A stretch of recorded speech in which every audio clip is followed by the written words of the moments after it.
I'll call this regular council meeting of the Village of Grand Manan to order at 7:30 PM. For prayer this evening, we have Deputy Mayor Sturgeon. Yes, let us pray. Heavenly Father, we are truly blessed to live in the country that we live in and the island that we live in, Lord. We have so much compared to most in the world. God, we pray, Lord, that you may grant us each wisdom, Lord, and what to do, Lord, with what you have granted us, Lord God. And give us wisdom, Lord, and we ask in Jesus' wonderful name. Amen. Just a couple of quick things for opening remarks. First of all, a big thank you to everybody who helped organize and run all of the events on Canada Day. I know there were some record-breaking crowds at several of the events, which is always good to see that many people turning out. So from what I heard, everybody seemed to have a good time and capped it off with a lovely fireworks display. So that was great.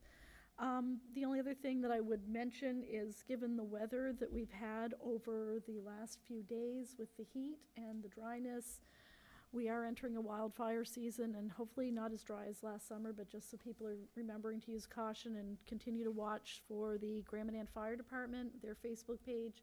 They're updating daily what the burn conditions are, so it's a good resource if you're wondering about a campfire or anything like that. So with that, I will ask if there's any disclosure of conflict of interest.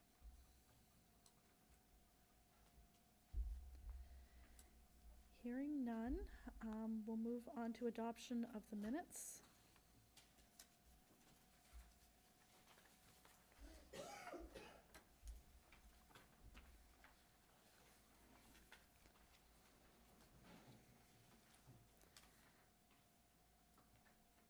Councillor Green.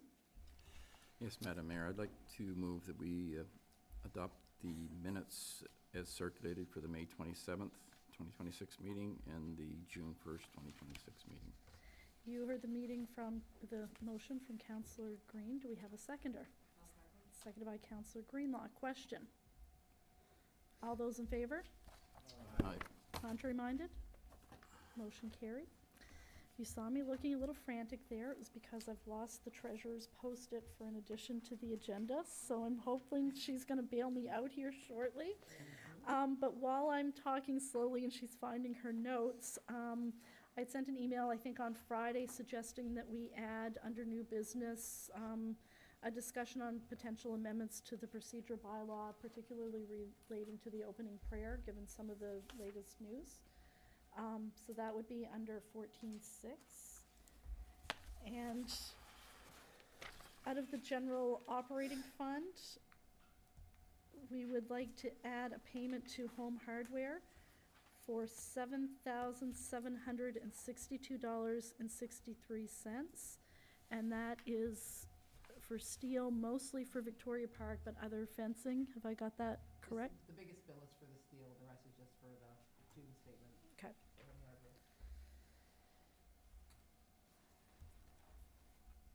So those were the two suggestions I had. Was there anything else?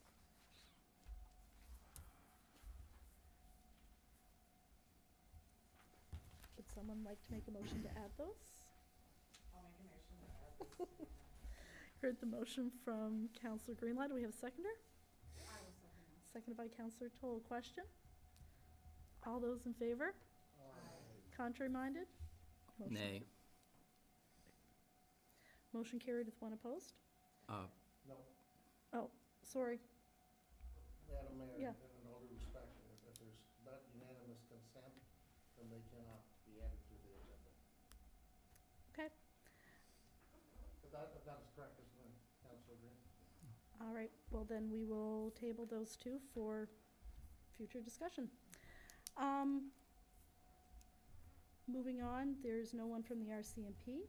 So under number 9, we have old business, Victoria Park Aquatic Facility. CAO Rayner to speak. Thank you, Madam Mayor. This is more information than anything. At the end of the last council's term, we had an opportunity to sit down with Honorable Wayne Long when he was here to do the announcement on the funding for the wharfs. And during the meeting, he brought up the fact that there is a new federal program, Build Canada Strong Fund, which was being released, and asked if there was any projects that we had for recreation. So we had an opportunity to say that one of the things that's been tossed around for the last term or so was the refurbishment of the old existing pool at Victoria Park. So he encouraged us to apply. It was a very informal application because things hadn't been released yet. So we threw some, last minute, we threw some numbers in an email and forwarded it to him thinking that's probably as far as it would go. When we were all away at the orientation in St. John, I had an email saying that we were selected to go to the final round of applications, which was very encouraging. It only required a bit more financial information. One of the key points to this whole thing is that it needs to be shovel-ready for 2026. So I filled everything out and have resubmitted it for final application. Now, we have no idea where this will go. I mean, we're optimistic that it'll come through. Right now, the estimate for the pool project is somewhere north or south of about $1 million.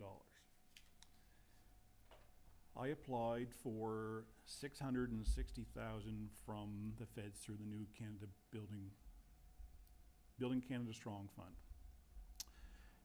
We also have in our current capital renewal fund approval for $210,000 for a new washroom facility at Victoria Park and $280,000 to go towards the refurbishment. Part of the $1 million project includes the new washroom facility. So if you take the 660 that I've applied for, the 210 for the washroom change facility, and the 280 for the pool, that brings us up to 1.5, which is hopefully in excess of what will take to do the pool.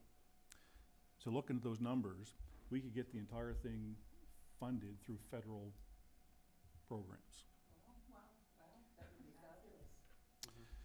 But before we get to that point, it'd be nice to know whether or not this is something that everyone around the table thinks is something that the village wants to take on. Before we get to the point where they come back and say, congratulations, you've been approved for the funding, and us have to go through the process of saying, sorry, we've changed our mind, we have other priorities. So at this point, I mean, I'm not looking for any type of a commitment or a motion, just more or less thoughts around the table, if this happens to fall in our lap to be approved. I see Councillor Valentine. Yeah, I love the idea of a pool becoming a probability or a likelihood. It's been missed by most of the island, and the idea that we could get one without paying very much for it ourselves is really delightful. Those are my thoughts. Councillor Brady. Ross. I 1,000% agree with this and would do anything that I possibly can to make sure that it works, because people are taking their kids away to do swimming lessons and stuff. They, you know, if you can't afford a private pool, then yeah, I 100% agree that we need this back. Councillor Toll. Oh, sorry, Councillor Toll. I think it's a great idea, and I really think we need it, but I want us to also consider what it's gonna cost to manage it, to look after it, to employ it. You need lifeguards, you need people who run things, people who clean things. And, I mean, I think it's a great idea, don't get me wrong, I think it is, but don't forget that's not covering the costs of maintaining it, fixing it, employing it. So maybe we can work on what that might cost to add that to it. How much are we gonna have to put in a budget line for it, or? Yeah. Councillor Urquhart and then Councillor Green. I'm 100% in agreement with it. I'd actually like to take it a step further and have it priced out to see what it would take to have something year-round, right?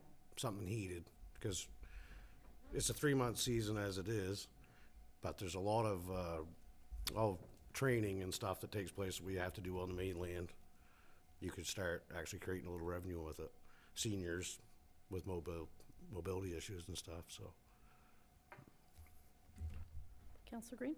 I guess I left my light on there. Sorry about that. I agree with Councillor Toll. I mean, I think everybody thinks a pool's a good idea. The question is, what is it actually going to cost? Not only to build, but to operate.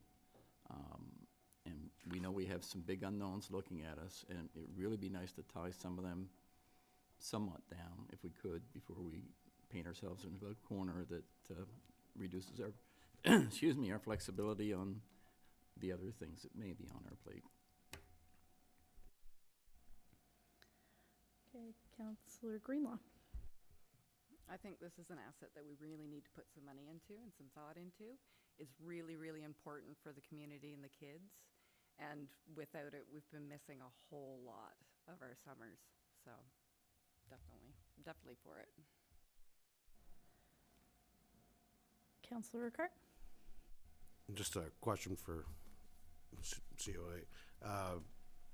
Is the, when you put in for your, I'm trying to think of the word, the funding, is it something that could be added to, or is this the dollar amount that we're trying to work with? It was based off of, they were looking for projects that were shovel-ready for 2026, because they want projects to be able to take pictures of and show that the new program, and look what it's doing. They didn't want projects that was going to be 2-3 years down the road. They wanted things that as soon as they announced the funding could start. So basically, we took the information that we had from the pool from a year or so ago and sent those numbers in. So what I've applied for is we can only ask for a maximum of 60% of the total cost of what I had. Now, if I had a cost of $3 million, we could ask for the same percentage of that cost. But I went with the price that we had for to refurbish the existing outdoor pool. Any other thoughts or comments? Councillor Ross? Yeah, I'm 100% in agreement with it. I mean, I've been talking to the kids that jumping off the bridge and stuff, and that they all asked me about the pool, when we were going to get it back. And I said, well, it's on the agenda, so hopefully we'll get to it. Anyone else? Deputy Mayor Sturgeon? Yes, Madam Mayor, I echo everyone's, thoughts on this here, and, a few concerns we've heard around the table as well. But, Madam Mayor, it's important to remember that this is really, as far as operating costs, nothing that we haven't done before. I mean, as far as an outdoor pool goes. Now, when you start talking indoor, year-round, yeah, that's so much more, absolutely. But if anything, on a bright side, is that our old pool, there's a reason why we shut it down, because it was hurt in shape and it cost more to fix it all the time. So when you have a new facility, it's going to be, of course, much easier to maintain. And not only that, if you have a refrigerator from 1953 and you have one from 2023, guess one is the most energy efficient. There's no contest, right? So it should be cheaper to run, per se, more energy efficient compared to what we had that was built in 1967. So anyway, thank you, Madam Mayor. Councillor Valentine? Just one more comment. I'm wondering, is it possible to amend the funding request? Because I like Gary's idea of having a year-round pool. I think it would be beneficial to the whole community. Or could we do it in 2 parts, maybe?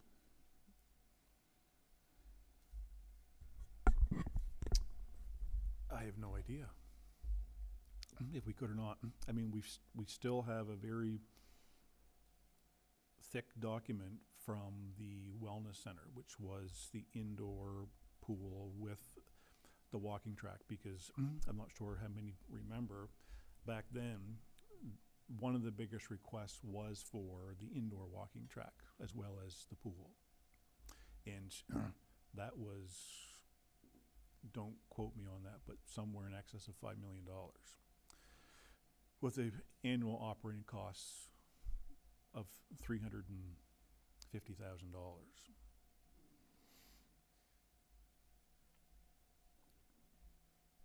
Councillor Anderson? Thank you, Madam Mayor.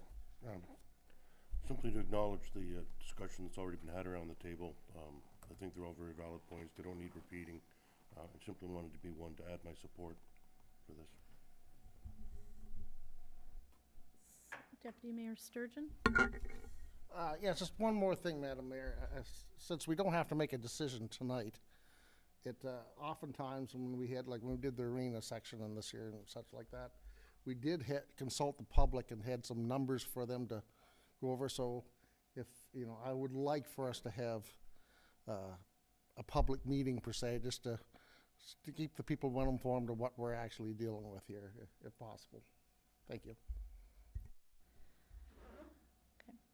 So I'm going to try to wrap up what I think I heard, and if I'm mischaracterizing, please put me back on course. I'm hearing general support for proceeding with the application, support for an indoor pool, but concern with the operating costs, concern as well with the operating costs of what the outdoor pool would be, but an acknowledgement that we have done it in the past. And then the piece about the public consultation, we should take that into account as well. So maybe for next steps, we keep our fingers crossed that we reach round whatever the next round is, the final round. But maybe in the meantime, if staff has an opportunity, they could go back and look at what the operating costs were. I think, well, the last summer we would have operated would have been 2019 because we didn't operate since COVID. So recognizing that those numbers will be slightly outdated, it would at least give us some idea of what the operating costs were and some idea of what we might be ballpark looking at. Is that fair? Yeah. As a next step? Okay. The next thing is the delegation or special speakers, NBCC Senior Care Navigation and Care Skills Development Program. We had a technical issue, so we're going to try and get them on the agenda for August. I will say I had a call with them a couple weeks ago. They want to come here and do a course essentially for, I think, 12-ish people who are caregivers to people who are aging at home but are having maybe dementia issues, things like that, and some support around those things. So we've been back and forth with maybe some options for places to hold the session, but they just wanted to talk a little bit about what the program is, and I thought it was a good opportunity to get word out as well. So if we get them here in August, I think they're looking at the end of September and October coming here to do it, so a little bit of time going forward. That brings us up to number 12, which is petitions and/or written submissions to be read. There is a letter in the package on groundwater risk, and probably the CAO is in a better place to talk about this than I am, but we had prices in about a year ago to do a groundwater study, and we were holding off doing it until we could find some funding. The CAO is working with the RSC, and their economic development advisor had come up with another program, and so we've applied to that, and this is a letter of support for that. So if there's any questions about that, just wanted to keep everybody updated on where we are and what that was. Hearing nothing, the next item is correspondence as well. This one I will probably read, just let me. Okay, I had it in here somewhere. I don't know which one of you was faster, thank you, that was kind of impressive. So this is from the Charlotte County Seniors Resource Center, operating under the umbrella of Passamaquoddy Lodge, Inc. wishes to advise that we will no longer be providing Meals on Wheels service due to the 5 residents currently participating in the Meals on Wheels project. It's no longer sustainable for our organization to continue offering this service due to the logistical challenges involved and the limited number of clients we can serve through the program. Our hope was to work towards a sustainable Meals on Wheels program on Grand Manan. However, that has not come to fruition. We will continue providing meals for an additional 6 weeks. Deliveries will take place on July 7th and July 29th, after which the program will conclude. By the end of the project, we will have delivered 4,851 meals to seniors on Grand Manan, helping to support their health, independence, and well-being. They wish to extend their gratitude to the Village of Grand Manan for its support throughout the project. We greatly appreciated the use of the arena for freezer storage and the ongoing willingness of village staff to assist whenever needed. Your partnership played an important role in making this pilot possible. We would also like to formally recognize Coastal Transport Limited for their valuable support for this initiative. Their assistance in allowing us to transport coolers on the vessel was essential to the successful delivery of services to island residents. We further acknowledge the professionalism, cooperation, and kindness of their staff, whose willingness to help ensured smooth coordination and safe transport throughout the project. And finally, we extend our sincere thanks to the clients who participated in this project. Their willingness to engage and provide feedback was essential to its success. It has been a privilege to serve them, and we deeply appreciate the trust they placed in our team throughout the duration of the project. So that was understandable but disappointing news, because I think we were all hoping that it would become more sustainable, because there certainly is a need on the island for a program like that. Madam Mayor, I Yeah. have a few questions about this program. Yep. And like yourself, it is a great loss. And I'm wondering, have we been contributing financially or any other such way to this program? I think as outlined in the project, in the letter, they've been storing the meals here, and they had not asked for funding. I don't think that that was the only barrier to the success, though. Okay. No, I was just thinking that it might be something that one of our local charitable organizations or even a church or something like that would like to do, and so I was wondering if we were contributing financially, that maybe we would be willing to help it to continue, but it's just a thought, Madam Mayor. Thank you. I would say, I think if there's any organization out there that is interested or has an idea, to reach out, because I think they'd be more than willing to work with another group if there is someone that has an idea for that. So, anything else on that one? So 13.2 is a letter from John Williamson. It's a letter of congratulations and funding opportunities. I'm not going to read this whole letter because I think you've all heard me read enough tonight. But he does extend congratulations to the council. He has identified the Build Community Strong Fund as some funding opportunities, and there's a couple of different streams as he's outlined. And then he also mentions the Canada Mortgage and Housing Corporation outreach team to potentially set up a meeting with them. I know in the early days of the Housing Accelerator Fund, I think I had a conversation with them, and it was maybe not the most fruitful conversation I've had, but maybe it's worth having another conversation with them, or having him reach out to see about having a conversation, if that's the will of the group. Questions or comments on John's letter?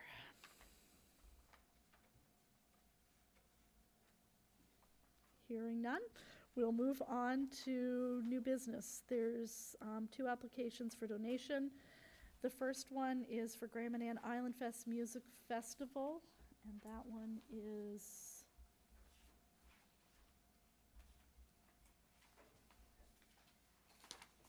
an application for $500. The total funds required for the event are $2,000. And they are holding a free community festival that we are hoping becomes an annual event. We figure it'll cost around $2,000 to fully put this on. I am fronting all monies to ensure it happens, but would love to have the community involved. Any aid is greatly appreciated. questions or comments on this application? Counselor Urquhart? I see the date, but where is this taking place? They're in the field down there, or right on the campground itself? Okay. Yep. Any other questions or thoughts on this application?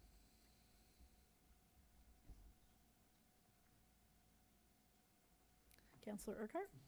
I'm all for it. Anything that is gonna bring people to the island, should be a good time. No problem. Would you like to make a motion I'll then? make a motion. To approve the? Approve the requested $500.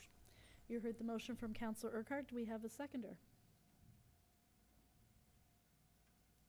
I'll second that, Madam. Seconded by Deputy Mayor Sturgeon. Question? All those in favor? Contrary minded? Motion carried.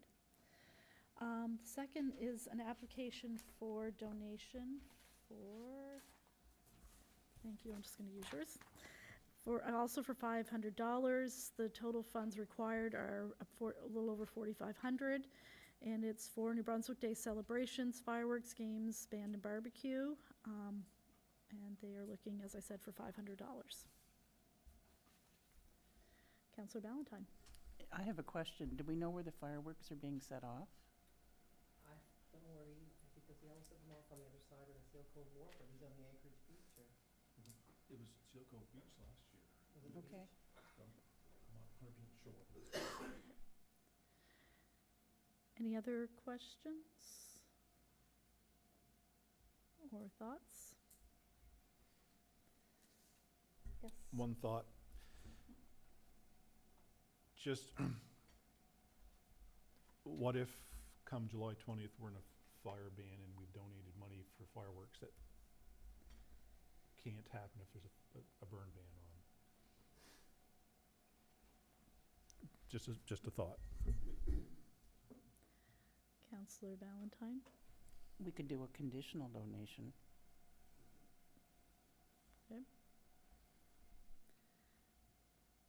Anyone else? And I don't think this is just for fireworks, it's like having barbecue and things like that.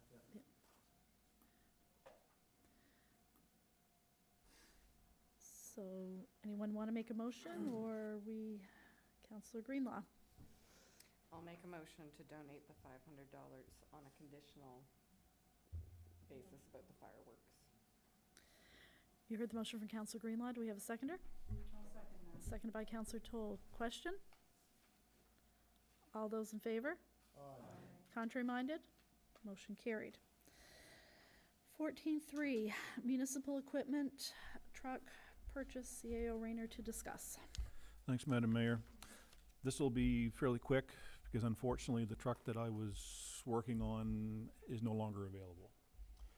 So, but to give you an idea of what the purpose of this is, so we basically have roughly 1,000 tons of sand and 1,000 tons of salt that we require for winter operations at the Public Works Garage. We bought the new dump trailer this spring so we can haul our own material to save some money. We currently have Klein in school taking his class 1 to help out with the extra demand.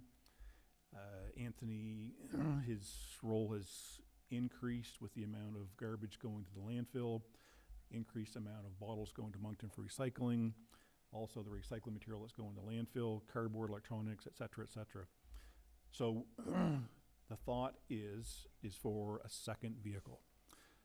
A newer truck that we would have to be able to use to either haul stuff on the mainland, we can use our current truck to shunt stuff locally and on and off the ferry.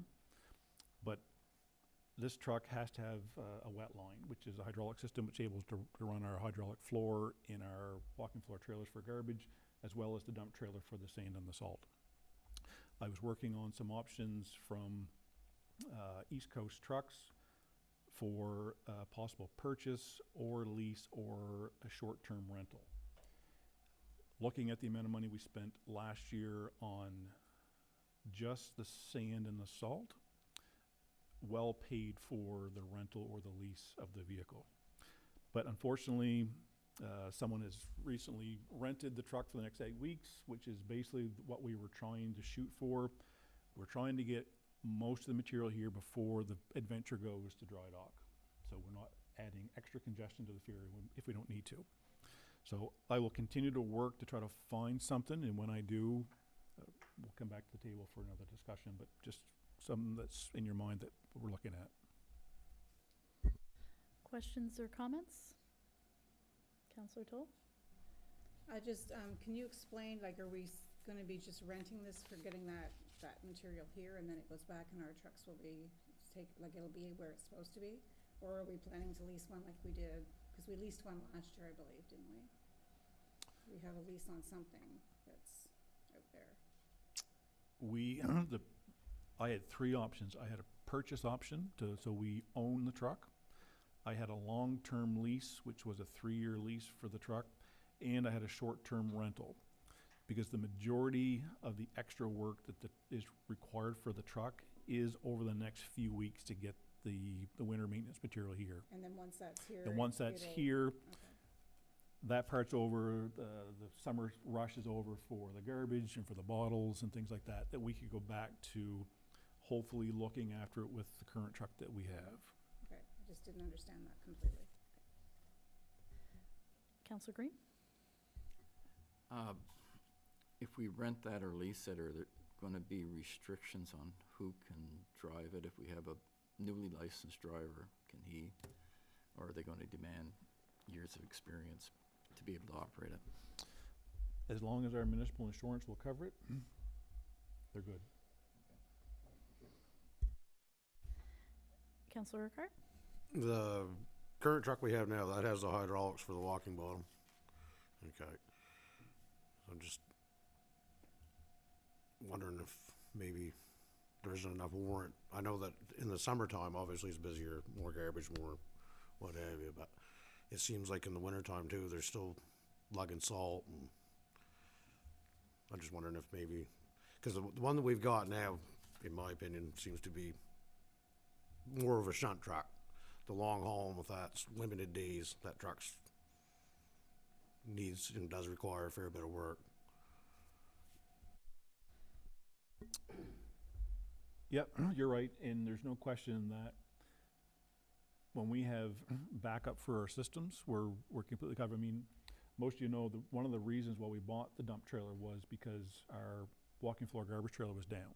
It was down for an extended period of time because the floor was frozen. So we bought that to have for backup in the event we were down a garbage truck. And we're looking at redundancies and backups for snow plows for winter time in case we lose a snow plow.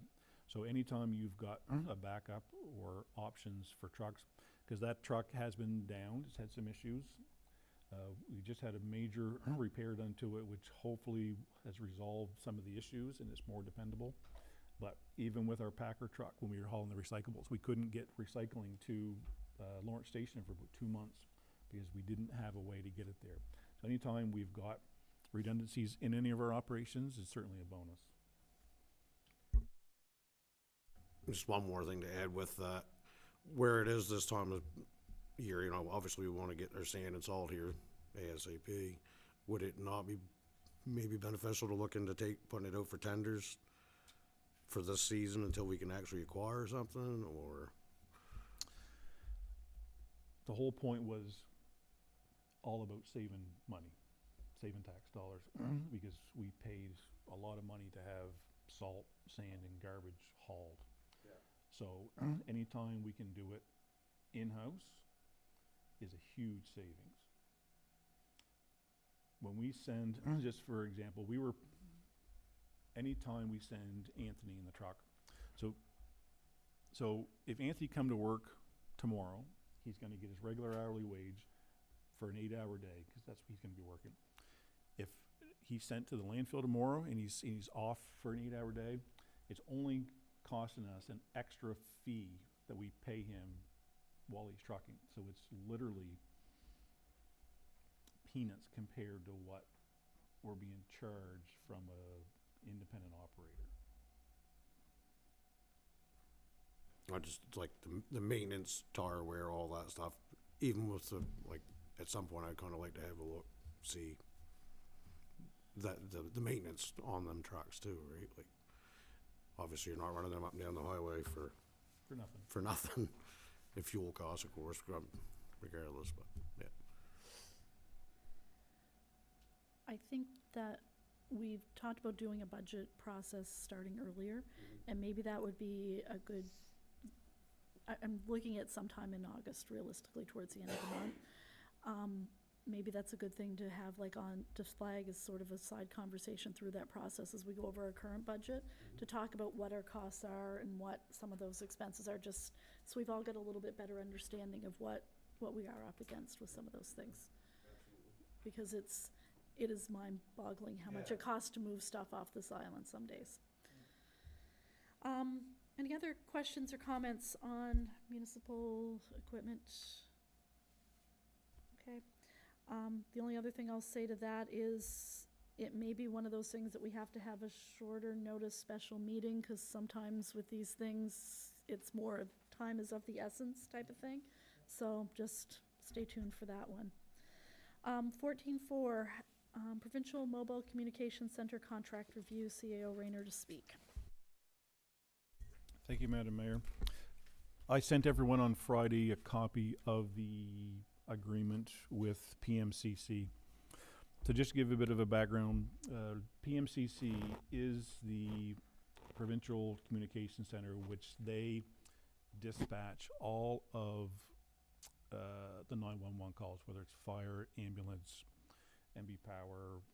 They don't do police. Police have their own internal one, but so we are the last fire department in the province that doesn't get dispatched through PMCC. We've all been talking about the new TMR radios and upgrading to those. One of the conditions from the province is before they will give us any TMR radios, we have to have a signed agreement with PMCC. PMCC, even though we're the last fire department in the province that doesn't use them, they actually do our 911 calls. But the difference is when, if you called 911 today and said you had a structure fire, they call, they tell our fire department there's a structure fire, and then once our department knows, that's it for the call. The call is ended. With signing the contract with PMCC, they actually, from the time that the call comes in until the call is completed, stay on the line. It's recorded. If there's any other service required, whether it's RCMP, ambulance, MB Power, Alliant, Fisheries Notions, anyone, they're on the radio, on the call, monitoring 24 hours if you need any further assistance. So we have that agreement. It's a standard agreement. Every other fire department in the province all have the same agreement. I ran it by legal. There's no concerns there. Like I said, it's just a standard one that everyone else has signed. But before we can move forward with upgrading to our TMRs, we have to have an agreement with the PMCC. And that was included in the budget for 2026, correct? Correct. In that agreement, there is a formula, and I don't know where oh, it's right here. The formula is based off of our tax assessment. So for every $100 of assessment, it's 0.0064 on the tax rate. So I think it worked out somewhere around the range of $17,000, which it's in our 2026. We talked about this at the end of 2025, and we put it in the 2026 budget. As a yearly charge. Questions or comments on this from the group? Councillor Anderson. Just one question, does that formula in its present state align with the budgeted amount?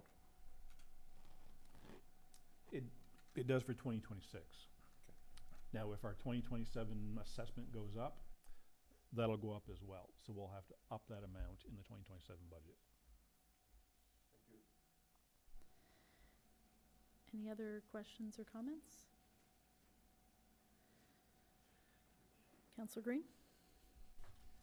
So the province is gonna supply some TMR radios, or we're gonna buy them all, or how does that all work? The province has committed to 13 TMR radios in total. For free.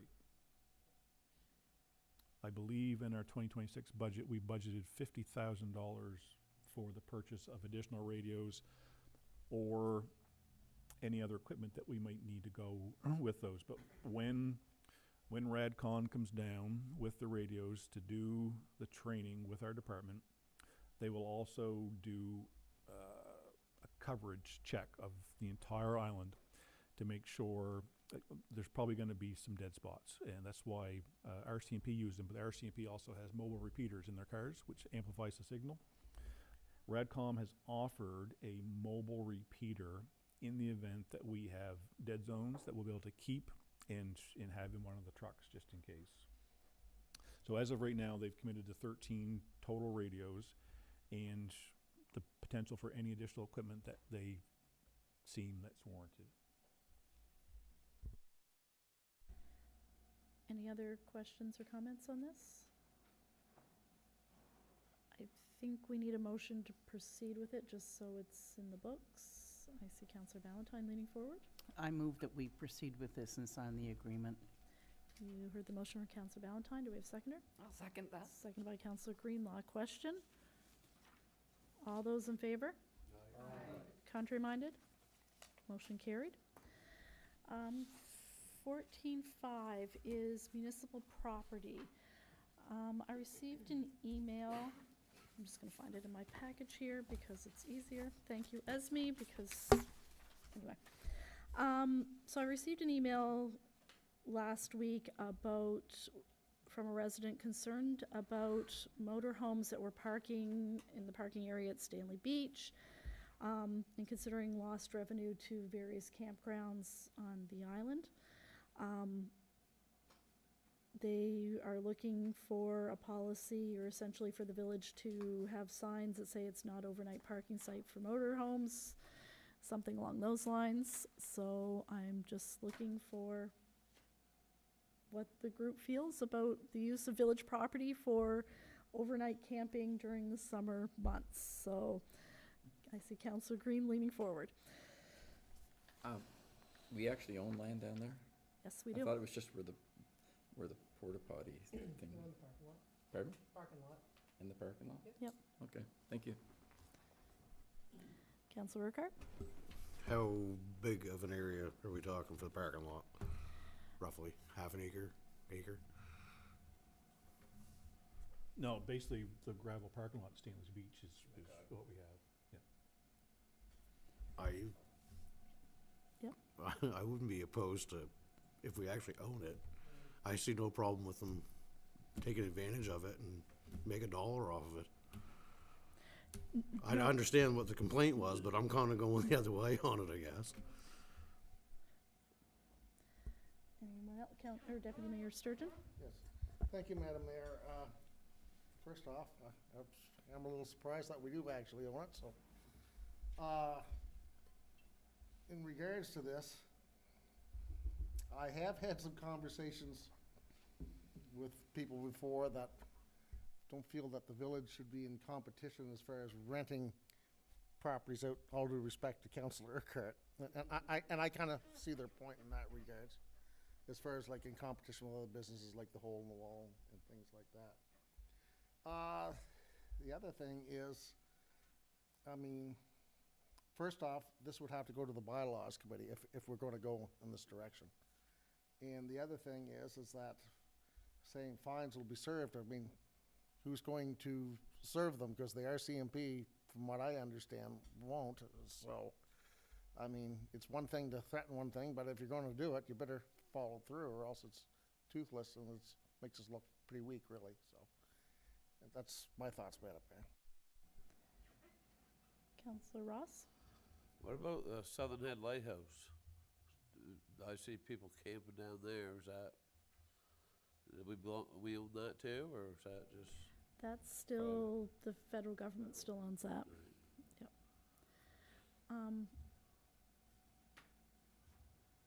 Anyone else? Go ahead.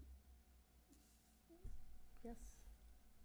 I mean, we do have more property than just the Stanley's Beach. I mean, we also own the parking lot at Seal Cove Beach.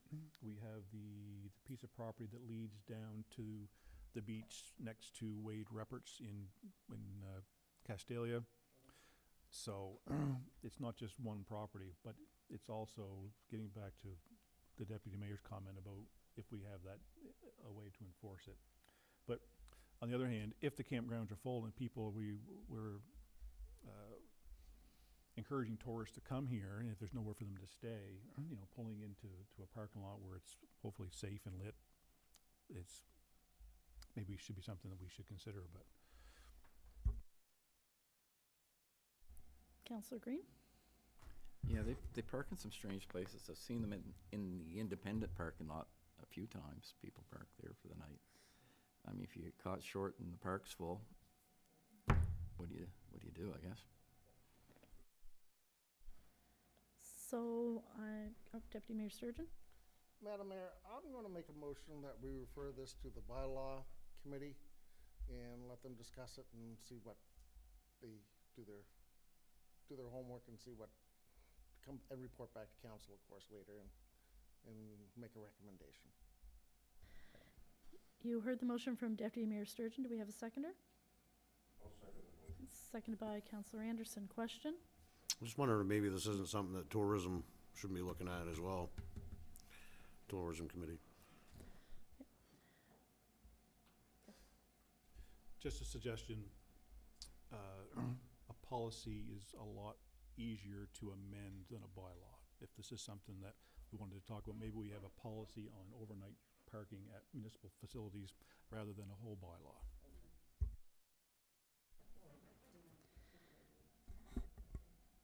Councillor Green? Yes, maybe we could get the CAO to contact his group there, the CAOs, and see how they're handling that in other municipalities, because I'm sure it's not unique to Grand Manan, using our property for overnight parking or whatever. Okay, so we have a motion on the table. Deputy Mayor Sturgeon? Madam Mayor, in light of CAO's recommendation, I'm willing to withdraw that motion if Councillor Anderson is willing to do the same as well. Okay, thank you. Okay, so the motion is withdrawn. I'm hearing some support for discussion around a property, and a suggestion to refer it to Tourism Committee.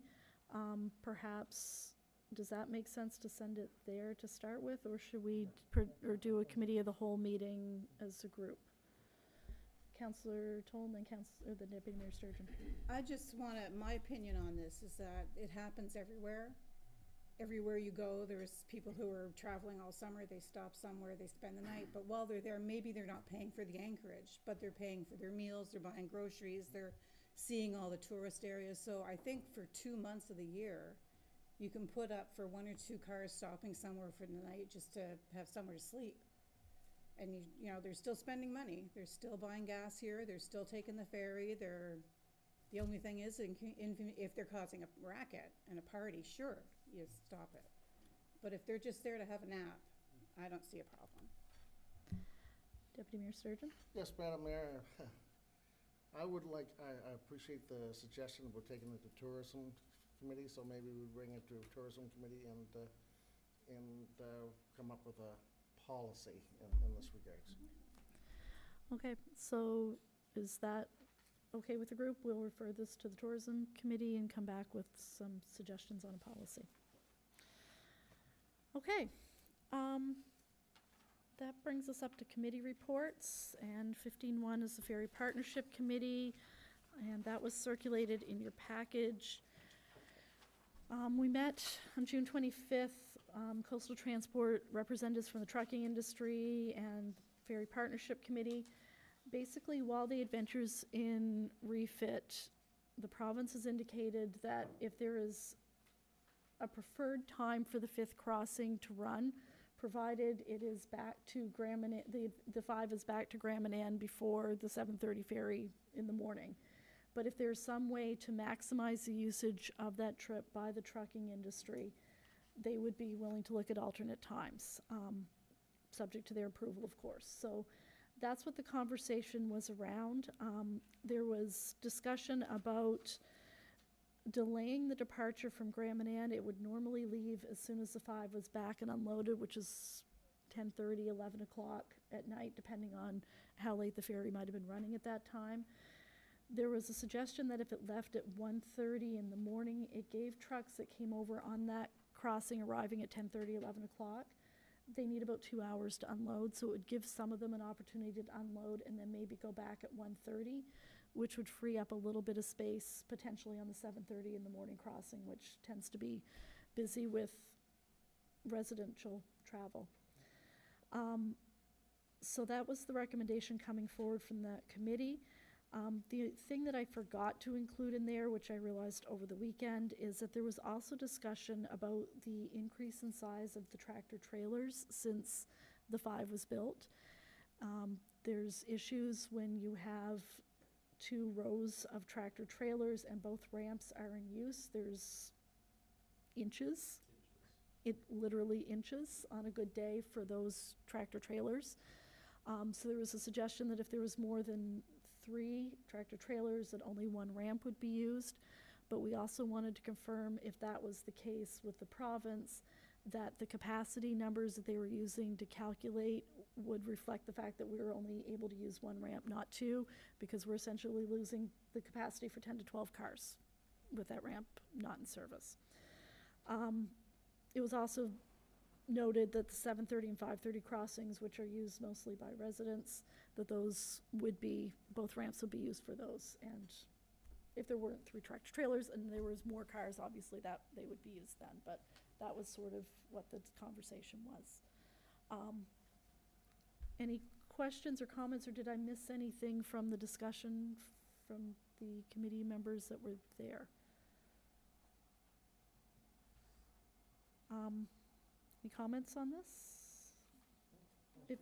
If everybody's okay with this, I've not talked to DTI since the meeting, but I will forward this along and just see what happens with the approval process and go from there. I think we all acknowledged during the meeting it's going to be a long 6 weeks, but if there's anything we can do to sort of ease up on the traffic, it's worth trying, and if it doesn't work, then we know it doesn't work. So, okay. So hearing none, moving on to 17.1. We have approval to pay the following invoices from the General Operating Fund.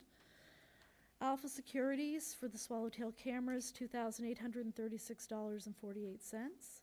Alpha Securities, the Business Center cameras, $2,569.68. Safety Source Fire for the fire department scuba flow tests, $1,716.95. Sullivan Sales and Service for the transfer station Kenworth, if I got that right, $7,295.56. And WFR Wholesale Fire for fire department protective clothing, $3,904.53.